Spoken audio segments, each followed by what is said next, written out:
Hi everybody, I'm Bill Sanders and this is Watch Art Sci, the art and science of watch collection. Today, what I'd like to do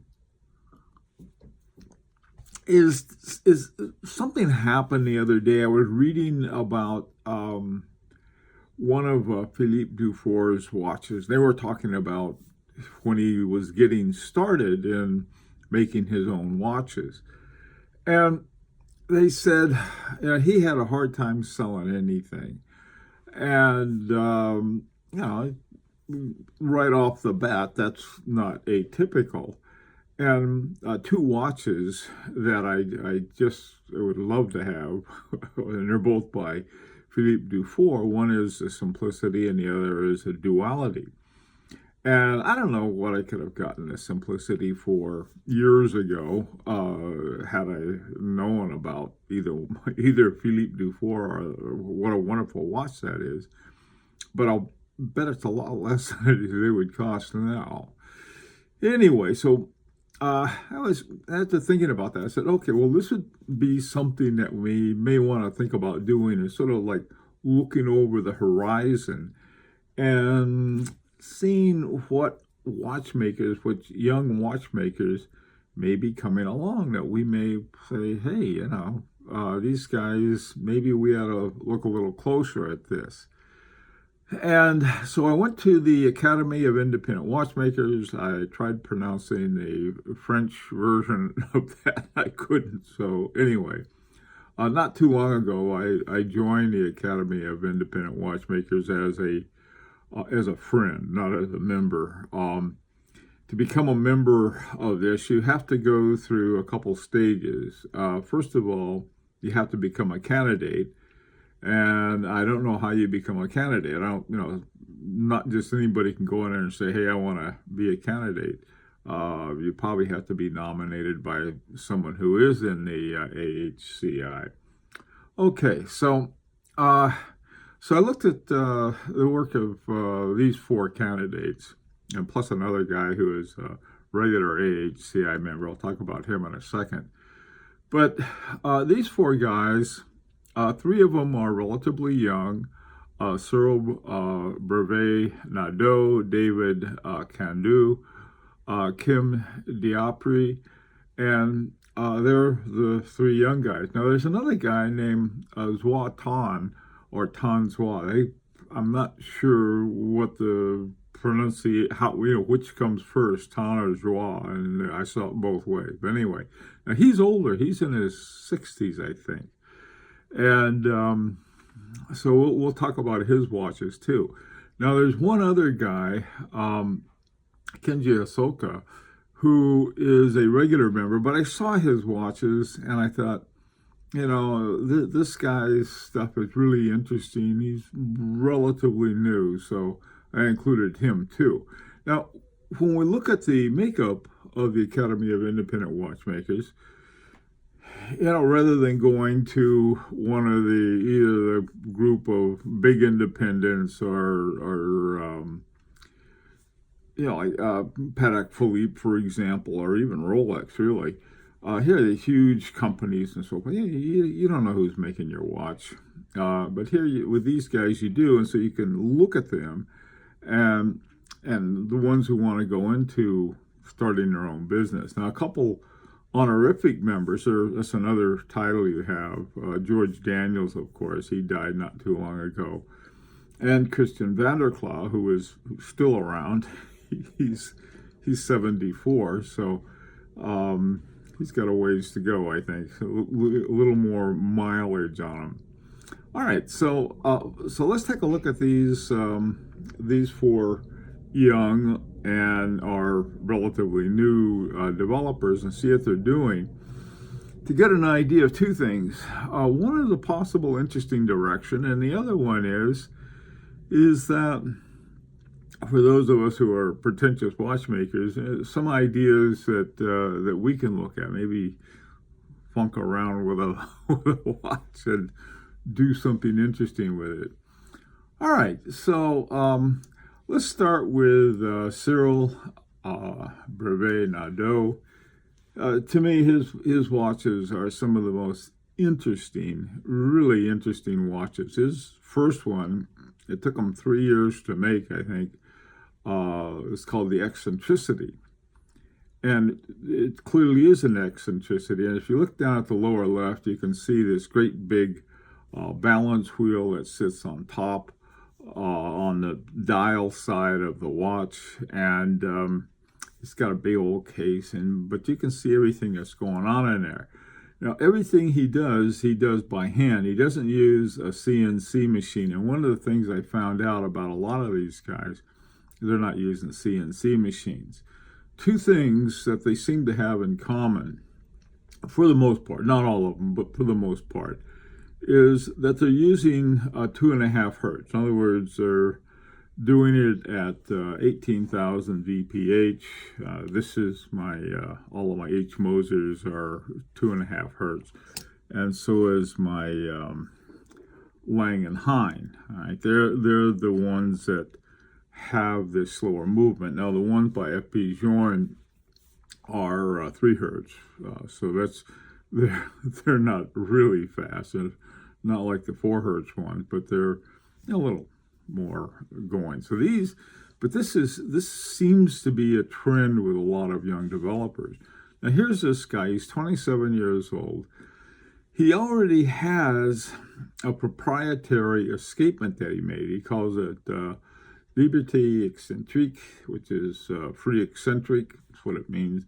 And it's proprietary, and it's based on some version of a detent escapement. So he's the first one, and the problem is that I was trying to figure out, well, maybe I'll see what his watches cost. Well, this particular one is $70,000, so too much for me, or maybe it's 70,000 euro. But certainly makes watches I wouldn't mind getting my hands on. Okay, now this next guy is David Candaux, and he had a watch that was in the Grand Prix last year, and while it didn't win, it did make the first cut. It was one of the finalists in the Grand Prix, and he calls it DC1 and so forth. And the two I have here, one's DC1 and the ones on the bottom are DC6, called Half Hunters. And he is the only one, I think, of the ones I looked at who uses a faster movement. He uses the 3 hertz at 21,600, but I mean, it's not going for one of those speed demons. Also, he loves making tourbillons. Anyway, so he's another guy, and he has something that he invented, and it's called the Magic Crown, and basically it's hidden. And you push the button, it's down there right around 6 o'clock, and up pops the crown, and you can wind it up and then push it down and hides it again. So that makes it magic. And then you have on the right, you have the dial, and on the left, you have the tourbillon. David Candaux is a guy who is another candidate. I mean, you can see these are just candidates. They've been in yet, do fantastic stuff. Now, this guy, Kim Japri, is a German watchmaker. He has a company called Biler. I'm not sure why it's named that way, but it is. And this one is called the Biler Reverse. A big old balance wheel there with the inertia weights on the outside.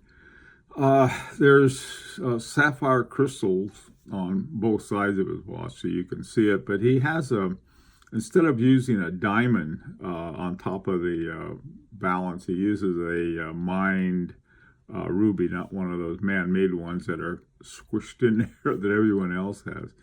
The Biler Reserve has a caliber BO1-R. It's manual winding. That's another thing you find too. They're all manual wound watches. It's got a Breguet curved balance spring, bolted gold chatons, and then the ruby cap jewel on top of that. So this guy's stuff is another one really interesting. Unfortunately, it's pretty pricey too.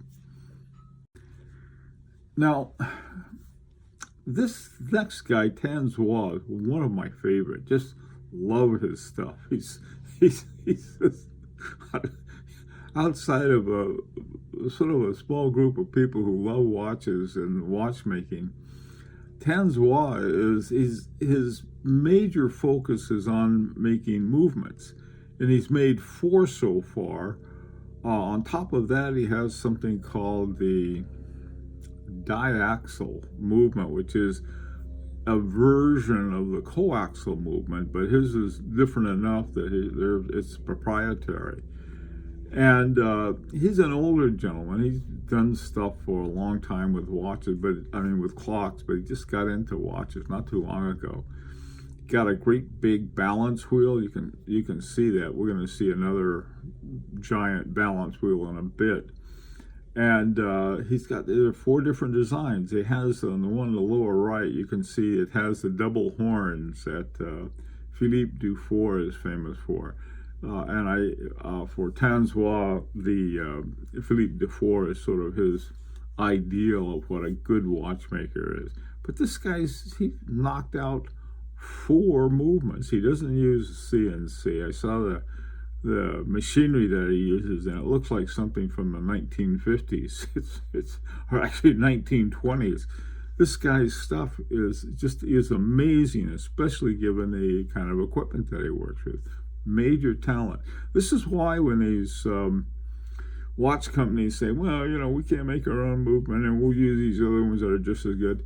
This guy knocks out 4 different movements, plus on top of that a proprietary escapement. I'd love to get my hands on one of his watches. They're not sort of in production, so to speak, right now, but he's another guy I like to watch, and he's one that he'll be under the radar more than some of these other ones, I think. Okay, now the final is Jaime Asaoka. Asaoka. His watch, this particular watch, he has more than one, but the one that I want to focus on is a Tsunami. And again, there's this other, he's got this big old 16 millimeter balance wheel. And the guy who I see is really into the bigger balance wheels for a good reason, because they have greater stability, is the Brivet-Naudot.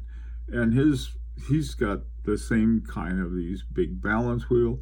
Again, they're running at 18,000 vibrations per hour, and of course they're manual wind instead of the automatics. And it's a kind of the movements and things that he makes are all hand done and so forth. But this is the part about this guy, and he's a member of the AHCI, he's beyond the candidacy. He never went to watchmaking school. All of this stuff is self-taught, and it's just really amazing. Well, I mean, you look at this, and how do you do this? So I am just amazed by his watchmaking skills. And they're really nice. Now, his stuff is not crazy expensive. This one, I think they sell for around $26,000, which is a lot, but I mean, it's not like $70,000 or $240,000 some of those other guys have. So, here's like a really amazing watches. And again, you get, these guys don't have these what I call phony limited editions. They're real limited editions because it takes time to do this stuff by hand, and at the level of quality that they make their watches. So anyway, I thought it'd be interesting to take a look at these guys, see what they're up to, and for pretentious watchmakers, get some ideas. I was thinking, boy, I'll get an old Siegel 36 and start taking it apart and putting back just what I need and leaving everything else out, and experimenting with with a bigger balance wheel. See if I, different kinds of things like that. Of course, I have no idea we're going to get a bigger balance wheel, but I'll try to find one somewhere.